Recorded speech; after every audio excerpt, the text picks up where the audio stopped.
Hello, and welcome to Baron's back room, actually. It's a beautiful fall day, and I thought, why not do the video out here? I've thought about it for a while. No better day than now, I guess. And with beautiful fall days like this, it has me realizing that Halloween's just around the corner.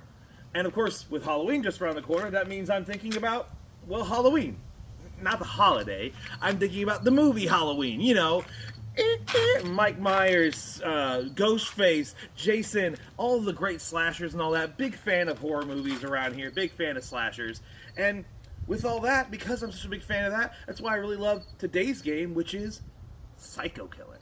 Yes, a game playing homage to all of these great horror movie icons and all that, of everyone being victims running away from the, well, Psycho Killer.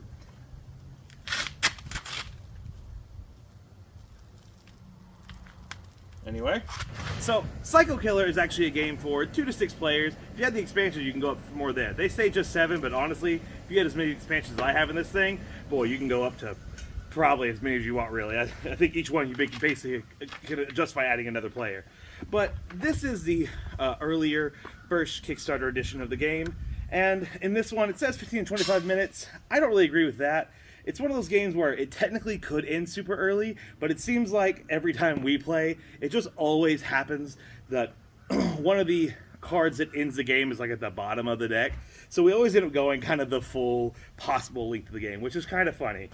For those of you that are familiar with the game, this game is very similar to actually a game called Exploding Kittens, a very popular game where basically you're just trying to not be a player that draws out one of the 5, I think, Exploding Kitten cards in the deck. Essentially, if you draw those out, you lose the game. This is a similar kind of thing. It's like they took that and added more to it, which is why that game's really not for me, and this one more is. I kind of like the extra they add to this one. Essentially, in this game, there are these Psycho Killer cards in the deck, and there are lots of weapon cards, which are the cards you don't want. So it's sort of a mix of a Exploding Kittens plus a hand management game, where you're basically trying to hot potato around all these cards you don't want to other players, while the ticking time clock of Psycho Killers through the deck eventually inevitably strikes. Let's get down to the table and we can talk about it. Now, keep in mind that I have the first edition of this game. I backed this on Kickstarter quite a ways back. The new version box is a little smaller and all that, and the rules are a little different, but I have looked up the rules. I've actually played with some of the new rules last night, so I'll do my best to try and explain the new rules as I talk about this game. I have several expansions in here, I think I mentioned that, where, in fact, jeez, come here. I've got 1, 2, 3, 4, 5 expansions added into this game right here, and there's even 2 more expansions, the drinking expansions that I don't normally keep in here. I will be going over the main game, and I'll probably be going over these at least a little bit. But for the most part, let's get through the basics of the game. What you're going to end up doing is you're going to end up taking out all of your cards and try not to dump everything else out of the box in the process. We're going to take your big old deck of cards here. Again, the normal deck is going to be much smaller than this. I just have lots of expansions crammed into this thing. And you're going to give this all a big shuffle. After you shuffle everything up, you're simply going to divide the big deck into 2 similar-ish sized decks. And then you can start playing. This is a game where you're kind of going golf rules and you're looking for low points. So all you're doing your turn is, the only thing you have to do every turn is you have to draw a card. That's something you always have to do in the game, is always end your turn by drawing a card. Before you choose to draw a card, you're allowed to play any cards you might be holding in your hand. But what you'll always end your turn doing is drawing a card. Now, here's one of the differences between the original and new. Originally it was always just draw a card. In the game now, there are resupply as a rule, where at the end of your turn, if you have no cards in your hand, you can choose to draw 3 cards to fill your hand back up, instead of just 1. Now, you are, of course, still stuck with any of the bad things that happened during that time. So, yeah, let's start going over all the different cards that could be in the game, so you know exactly what the point of all this drawing is. Like I said, this is basically a hand management style game. For the most part, you're simply trying to make sure you have good cards in your hand and get rid of the bad cards in your hand as you play. And hopefully, as you draw stuff, you don't draw more bad cards. Now, here's a basic breakdown of kind of all the cards featured in the main game. I will say again, I don't know if any of these have changed for the new game or not. This is my older one. But basically, you have green cards, which do a lot of avoiding drawing the bad cards. So essentially what a lot of these end up doing, let you end up drawing from other places on the top of a deck, or getting to put stuff back on top of the deck, and so on and such. Essentially, if you think you might be about to draw a Psycho Killer that you don't want, you can play those. Selfish cards generally are mostly about the hand management. These are mostly about either taking cards from opponents, giving people your cards, forcing attacks, which we'll get into in a little bit, making sure your opponents aren't allowed to play stuff, or even just putting a card you don't want back right back on top of the deck. Power cards are a little more of giving you information and stuff like that. These, again, do a little bit of letting you put stuff back or whatever, or put stuff anywhere, but they also let you do things like shuffling stuff in your hand back into the deck, which would be a good way to get rid of cards you don't want, letting you look at cards in the discard pile, or trade cards discard pile, or look at cards in the deck. And then healing ones are, well, it's pretty self-explanatory. They tend to heal. They mostly let you get rid of the points you don't want to have, which again we'll get to here in a sec. All the black cards, the predicament cards, and the Psycho Killer cards, or whatever, those are usually negative effects that as soon as you draw them out, you have to immediately play them to the table. You don't really get a chance to keep them unless you meet a certain rule called being left for dead, which again we'll get to in just a sec. And that's the basic breakdown of the game. Even as you add in all these expansions, there's really not a whole lot of like new ones that are added as far as like typings. Anything in the expansions mostly just adds more of these types of cards. There are some special unique ones that are outside of these. If we might go over those later, but for now we'll keep it to the basic ones. Again, point of the game is simply you're drawing cards and trying not to get points. What that means by not getting points is, essentially, there are some cards that can trigger it otherwise, like Betrayal, but for the most part, anytime a Psycho Killer card is drawn out, and I think I was unlucky enough to draw one right here, yep.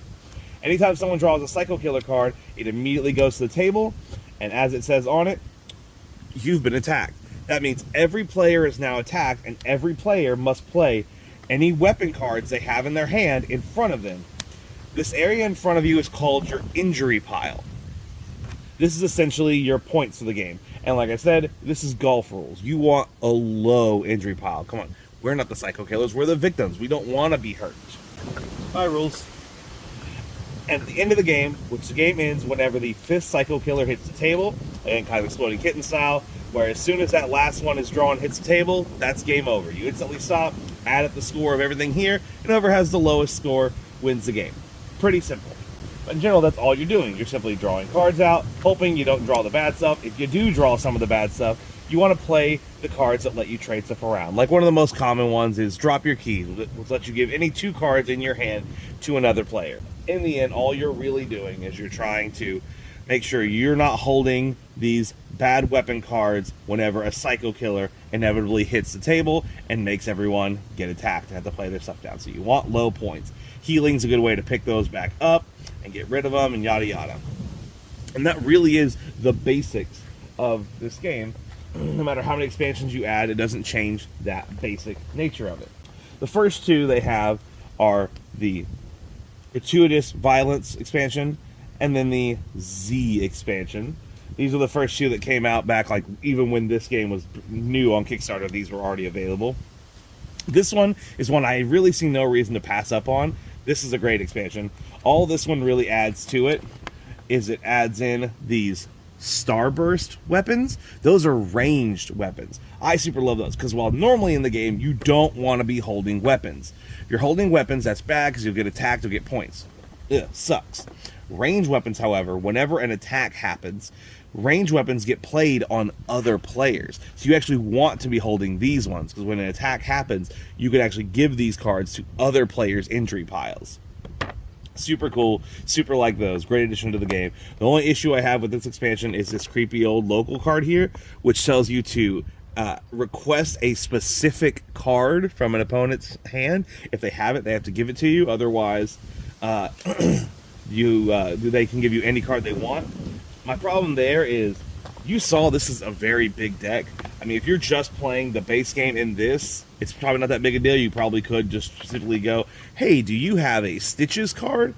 But with how big these are, we've actually house ruled this one to be, you request a specific card type, and they have to give you one of those card types if they have one. Otherwise, they can give you anything. So you have to request, give me a weapon, which you wouldn't normally request, or give me a healing card, give me a selfish card, give me power card. The typings I showed earlier in the video, you request those and they have to give you one of those. Seems to make that card a little more usable. Now this one, it is fun thematically, but it ends up adding some cards that really kind of add some complexity to the game. I like it, but also it's very isolating. This really doesn't do much with the other game. It's really its own set of cards that kind of just affect themselves. These two cards are like, good new ones that actually add some new effects to the game, but all the rest of these are very isolated to just themselves. And honestly, when I play this game with people, this is usually the expansion that causes the most confusion. So if there was one to skip, it'd probably be this one, as I feel like it adds the least to it. Again, these two actually add to the game, but all of these are kind of their own separate thing. Basically, it adds these new like injuries, being scratch, bitten, and swarmed. But you only have to play those if you're holding this infection card. I don't know. It's okay. It's a way for people to get damaged, good thematically. But again, people are often confused as to like when these count as weapons and when they don't, and what they can do with them and all that. Yeah. Ooh, that's one important rule I forgot to mention. Hopefully you're still watching. As much as you're doing all this hand management throughout the game, trying to pass off weapons and such, one thing you are not allowed to do is you can never discard weapons. Weapons have to either, once they're drawn from the deck, have to get passed around between players' hands, played into injury piles, or they have to go back into the deck through special means and all that, special cards and all that. You can never just discard away weapons. And these three were the three new expansions they recently put out with their new edition of the game, which, again, I really should get. We'll start with this one, as I feel it's the weirdest one. This one adds a bunch of these spells, which is where you use these dice. You might have saw when I opened the thing up. These are a little confusing, but they're kind of cool. I don't mind them. It's a middling addition to the game. All these cards have a good spell and a bad spell on them to compensate your turn. When you choose to activate them, you basically have to say the number you have to reach to successfully cast it. What that number is going to be is always 5 plus the number of spells in your hand. So even if you only have one of these, that means you have to roll at least a 6 or higher. So 6 is the lowest you'll ever have to beat to play this spell. But if you were holding, say, 2 spells in your hand, then you'd have to be a 7, because you have 5 plus 2 spells. It's an alright expansion. It's again very much its own kind of thing, but all the cards do interact with everything else you're doing, so yeah, it's pretty alright. Crime Time's another pretty good one. This one is very obviously based on like the Purge or whatever, and the main thing going on here are these Crime Time cards and this card that has Safe Time and Crime Time. The game starts in Safe Time, and while the game's in Safe Time, nothing changes, normal gameplay. But whenever one of these Crime Time cards gets drawn, it flips over to Crime Time, and now when it is Crime Time, anytime there is an attack, instead of playing weapons in front of you, basically every weapon becomes a ranged weapon. So when it's Crime Time, you can play all your weapon cards during an attack in front of your opponents and all that. That's a cool one. I kind of like that. Makes it a little more take-thatty of a game, more shoving stuff around. Cool. I enjoy this game quite a bit. Basically, once it's Crime Time, the next time another Crime Time card shows up, it goes back to Safe Time. So the game is constantly flipping back and forth between Crime Time and Safe Time. Good lord, how many times can I say Crime Time? One thing in this pack that I really don't like is the Joyride card. This card is extremely broken, and I might even remove it from my game. So basically, it lets you look at another player's hand and take any card, and when you play that card, give it back to the player who you took it from. But that ended up bringing up so many questions for us when we were playing, like, what happens if I end up having to discard that card for some reason besides playing it, or someone makes me put it back in a deck, or if it's passed to another player? It was just not enough questions were answered about how in the world that card works. We tried to make it where, okay, if it gets past another player, then it's still going to be joyrided, and maybe that means it comes back. But later we were saying, okay, well, maybe if anything takes it from a hand, it's just sort of like while joyriding, they wrecked your car, or someone stole it from them, so there's just no way for it to come back to you. I don't know. This card, didn't like it, didn't make much sense, seemed very difficult to keep track of on how to do it. Plus, even when it goes in their hand, they have to remember which card they took from you. We generally made it a rule of, if you take someone's card with Joyride, you have to keep it in your hand like upside down, so you could kind of remember that's what that card was. An annoying card, don't like it, shouldn't really keep it. Honestly, probably gonna get rid of it. Nightmare Street, I think it's pretty obvious which slasher this one is based off of. This one was a pretty alright expansion. It It did add new weapons, but this all blends, I think, really well with the main game. The main new effects in this one are these stimulant cards, which you can tell kind of look like weapons, but not quite because they aren't orange, they're yellow, and nightmare cards. So basically, if you are holding one of these stimulant cards, you're actually going to face it outwards in your hand. Like, let's see if I can find an example for you real quick. Here. So let's say this was my hand. Well, actually, those two couldn't be in there. There. Let's say this was my hand in the game. I wouldn't actually hold this coffee in my hand like this. I'd actually flip it around like this, so every other player can see that I have this coffee in my hand. All stimulants have to be flipped backwards like this, so every player knows who is currently awake and who is asleep. If you are holding a stimulant, you are considered awake. If you are not holding a stimulant, then you are asleep and are currently dreaming. The nightmare cards are coming to play for characters who are sleeping, who are dreaming. And they are essentially like special rules that you only have to follow if you are dreaming. Now, there's several of these nightmare cards, these rules in the game, but there's only ever one active at a time. So if you draw one, you play it out on the table, sort of near the decks and discard piles. But if another nightmare is ever drawn, you place it on top of the other one. The other rule is out, and that's the new rule in. But there's one more thing. Obviously, like I mentioned, there's points on these, kind of like weapons. Like in reality, you can't just be hopped up all the time. You do need sleep, and being awake can hurt you. So, in this game, when you have this expansion, you're only ever allowed to have one of these stimulants in your hand at a time. If you ever end up with 2 or more stimulants in your hand at the same time, you immediately have to play them into your injury pile. So, they're good for you as long as you only have one. As soon as you end up with 2 of anything, if I'm holding my coffee and I draw a taser, man, now I have to play both of them into my injury pile and add the 4 points that I've got there to my injuries. Ooh, last thing to go over. I said I was going to mention about something called Left 4 Dead. If you end up having 13 points worth of damage in your injury pile amongst all of your, weapons, maybe stimulants you've had to play, psycho killers themselves, because they add points to you. If you end up with 13 or more, technically in the base game it's 10, but once you add any expansion, it jumps up to 13. Once you have that many points in your injury pile, you are considered Left 4 Dead, and at that point, you officially no longer have to play black cards. Now, that doesn't mean psycho killers. That means anything that has an eject symbol, not a stop symbol. Stop symbols are not allowed to be in your hand ever for any reason. But the eject symbol ones are supposed to be played immediately, but technically, if you are Left 4 Dead, you can hold on to them. Why would you do this? Well, you might wait to play them in a time that actually is beneficial to you, or you instead might keep them in your hand and try and pass them off to another player that's not Left 4 Dead, and they would be forced to play it.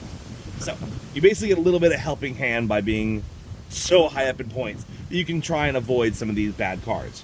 Not a bad little rule to the game. And the last rule I think I'll go over is something called Dead Weaponing. This is in the newer version, it's not my standard one, but basically the way I understood it was, at the end of your turn, whenever you draw a card, if it's a weapon card, you can choose to keep drawing until you either choose to stop or you draw a card that isn't a weapon card. Just a way to keep you with, give you more cards in your hand without just giving you the bad cards that you're trying to avoid. I think it's an okay rule too. So like I said in the beginning of the video, while I'm not really a fan of the super simple Exploding Kittens, which by the way, if this game sounds generally fun to you, but you don't like some of the extra complexities, then check out that game. It's kind of everywhere. But the extra added bits of this, the extra little bits of like the points and all that, the golf rules, I really like that better than just a straight player elimination of the other one. Of course, I like the theme to it as well, and a lot of the expansions are super great. I did mention a few of the ones I don't really care for, as far as like necessary expansions. The zombie one is so isolated, it's kind of not really needed, and the spell one again is fairly isolated, but not nearly as bad, so it's a little better. And then there are some of those cards that you gotta not use, like Joyride or the local old man or whatever. But in general, yeah, I think it's a cool theme and all that. I think it's a pretty simple game, especially when you strip out all of the expansions just to keep it a more simple game and all that. I do think some of the rules could be improved, but then again, I have the earlier first Kickstarter version of it, so the newer version of the game might actually have a little bit clearer rules and all that. I know I did say I kind of read through them, but I was mostly just looking for the new rules that I needed to find for the game's changes. I haven't looked at all of them. But overall, yeah, I think I pretty much like this game, and with all that, I think I've